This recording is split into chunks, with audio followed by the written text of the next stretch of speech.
Welcome to Monarch After Dark. In tonight's episode, we tell the story of a teenage runaway who vanished after dark on the streets of Monarch. Monarch is one of those places with a vibe. Even during the day, there's an unease in the air, like everyone is counting the minutes until nightfall, when something unseen begins to stalk the streets. What is it that arrives after dark that makes you feel exposed just walking down the sidewalk? Your head constantly turning, senses heightened, aware of a danger you can't quite see, but you can definitely feel. As the night deepens, Monarch slips into something darker, a nocturnal abyss. In medieval times, this hour was called the witching hour, or the devil's hour, a time when the veil between worlds thins. Magic grows potent and the living are most vulnerable. The playground of witches, ghosts, and ghouls.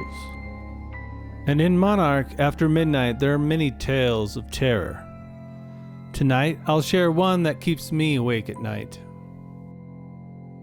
In 1974, 15-year-old Tonya Browning ran away from home. She was a free spirit, unafraid of the world beyond her quiet suburban life. With little money, she traveled by hitchhiking and Greyhound bus. In early March, she arrived in Monarch, cold, hungry, and alone.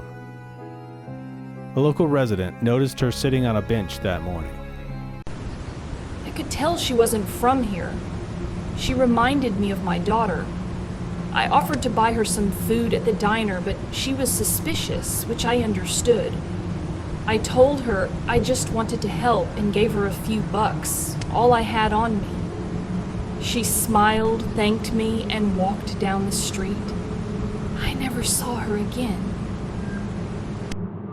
Others reported seeing a young girl wandering aimlessly through the town. Eventually, Tonya entered a small coffee shop.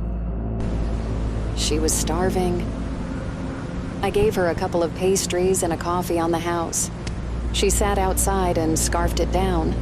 I remember wondering how long it had been since she'd eaten. Then she came back in and asked to use the phone. Said her folks might be worried. I said sure. She walked to the back and just vanished. More sightings followed. She was crying on the steps of the post office, completely panicked. An older woman tried to help her, but the girl ran around the corner. It was getting close to evening, and I remember thinking, I hope she's okay. You don't want to be out in this town after dark. There's a darkness here. You stay inside, doors locked. As night fell over Monarch, temperatures dropped below freezing. Around midnight, several people reported seeing Tonya wandering near the railroad tracks in the northern part of town. One truck driver recalled, I usually avoid Monarch after sundown, but I was exhausted. I figured I'd tough it out and find a cheap motel. Then I saw this young girl walking alone in the worst part of town after midnight. For a second, I thought she was a ghost. I slowed down, turned around, and there she was again. She glanced back and then ran toward some old sheds by the tracks. No way I was following her in there. I drove straight to the police station.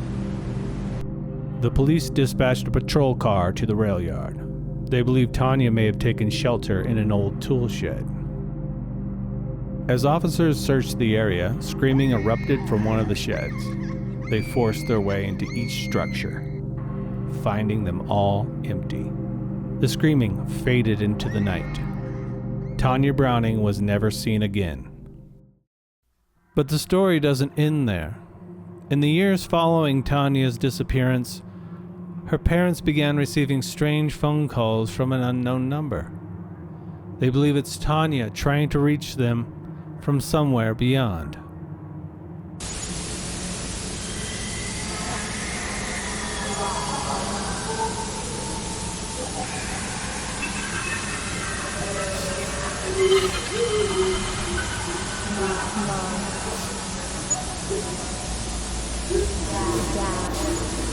I'm